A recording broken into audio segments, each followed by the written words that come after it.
GVMC పారిశుద్ధ్య కార్మికులు చేస్తున్న సమ్మెలో భాగంగా పశ్చిమ నియోజకవర్గంలో 60వ వార్డులో చెత్తలు ఎక్కడికక్కడ పేరుకుపోవడంతో దుర్వాసనకు స్థానిక వాసులు పలు ఇబ్బందులు గురి అవుతున్నారు.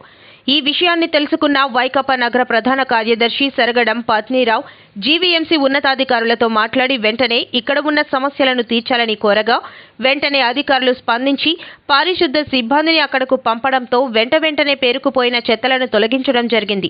పత్నీరావు కూడా పారిశుద్ధ్య సిబ్బందికి సహాయం చేసి పూర్తి స్థాయిలో ఈ చెత్తను తొలగించడం జరిగింది.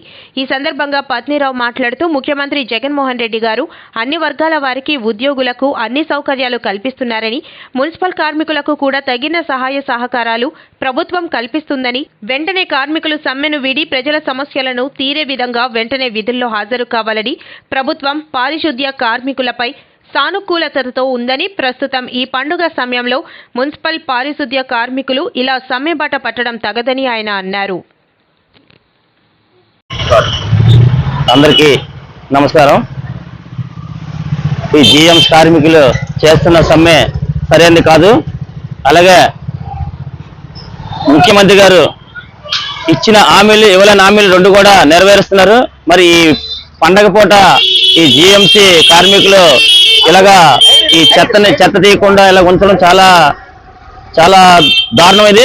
ఎందుకంటే ముఖ్యమంత్రి గారు ఏదైతే మంచి అభివృద్ధిలో చేస్తున్నారో మరి వీళ్ళందరూ కూడా ప్రతిపక్షాలు దాన్ని వాళ్ళకి ఏదో మబ్బి చూపించి వాళ్ళని స్ట్రైక్ చేసి ఇవన్నీ చేస్తున్నారు. ఇది పండగ పూట అది సరైన పద్ధతి కాదు వాళ్ళకి.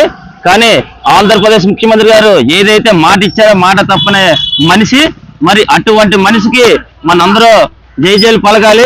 ఈ యొక్క కార్మికులు ఏదైతే ఉందో వాళ్ళు విరమించకపోతే వాళ్ళకి ఈ నెక్స్ట్ ఏంటంటే ఇంకా వేరే వాళ్ళు తీసుకొచ్చి ఇవన్నీ తరలించడం చేస్తారు. ఒకటి నెక్స్ట్ ఏంటంటే మహిళలకి బస్సు సౌకర్యం కల్పించిన ఆంధ్రప్రదేశ్ ముఖ్యమంత్రి గారు ఈ ఆటో వాళ్ళు కూడా అక్కడక్కడ స్ట్రైకులు చేయకండి. ఎందుకంటే ఆంధ్రప్రదేశ్ ముఖ్యమంత్రి గారు ఆయన ఏదైతే ప్రవేశపెట్టారో అవన్నీ తూచా తప్పకుండా జరుగుతాయి. మీరు ఎన్ని స్ట్రైకులు చేసినా ఎంతమంది చేసినా ఒక వీధిలో ఒక 10 ఆటోలు ఉంటే 100 ఆటోలు పెట్టేసి ఎవరైతే నిరుద్యోగులు ఉన్నారో వాళ్ళకి ఇచ్చేసి వాళ్ళతో నడుపుతారు. మీరు దయచేసి ఏదైతే ఈ ఆటో కార్మికులు ఉన్నారో సైలెంట్గా ఉండి మీ పని మీరు చేసుకోండి. లేదంటే మాత్రం ఒక్కొక్క వీధిలో మీ 10 ఆటోలు 20 ఆటోలు ఉంటే అక్కడ 100 ఆటోలు పెట్టి ఆ ఆటోలతో నడిపించి ప్రక్రియ ప్రభుత్వం చేస్తుంది. మరి మీరందరూ కూడా ఈ సమ్మె కూడా ఎవరు చేయకండి. ఎందుకంటే ఆంధ్రప్రదేశ్ ముఖ్యమంత్రి గారు ఏదైతే మంచి నిర్ణయం తీసుకున్నారో అతనికి తోడ్పడండి. ఇప్పుడు గత ప్రభుత్వంలో మీరు చూడండి ఏదైతే ఉందో ఇవన్నీ కూడా ఈ ప్రతిపక్షాలు ఇలా చేయడం సరికాదు. మరి దీన్ని ఏదైనా సరే తిప్పికొట్టే రోజులు దగ్గర పడ్డాయి ప్రతిపక్షాలకి.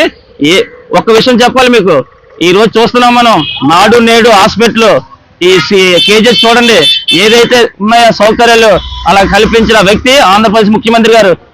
ఆ స్కూల్లోనే ఈ స్కూల్లోనే గవర్నమెంట్ స్కూల్లోనే బాత్రూమ్కి వెళ్ళడానికి పిల్లలకి డోర్లు కూడా ఉండే కావు. అలాంటి సమయంలోనే మన ఆంధ్రప్రదేశ్ ముఖ్యమంత్రి గారు ఒక 2.5 సంవత్సరాలు కూడా కరోనా వచ్చి ఎంతో ఇబ్బందులు పడ్డారు. అయినా సరే ఈ 2.5 సంవత్సరాలు కూడా అభివృద్ధి పనులు చేస్తూ మరి విమర్శలు మాత్రం ఖాయం కాదు. ప్రతిపక్షాలకి ఏదైనా ఉంటే సాంప్రదింపులుగా మాట్లాడుకుంటే మంచిది. లేదంటే మాత్రం ఎటువంటి పరిస్థితుల్లో ఈ సీఎం గారు మాత్రం ఎవరికి లొంగే ప్రసక్తి లేదు. ఎందుకంటే అతనికి కరప్షన్ లేదు. ఆయన ప్రజల్లో ఉన్న మనిషి, అతనికి ఒక కరప్షన్ అనేది లేదు. మరి ఏదైతే ఈ ముఖ్యమంత్రి గారు అభివృద్ధి పనులు చేస్తున్న వాళ్ళందరికీ కూడా తోడ్పడండి. మరి ఇక్కడ ఈ పిక్క కూడా ఉంది, ఈ పిక్కను కూడా తరలించండి. మీరు ఇమీడియట్ గా రోడ్డు మీద ఏది కూడా వేయకూడదు. మరి ఈ యొక్క ఆంధ్రప్రదేశ్ ముఖ్యమంత్రి గారు అందరూ సహకరించాలని కోరుకుంటున్నాం.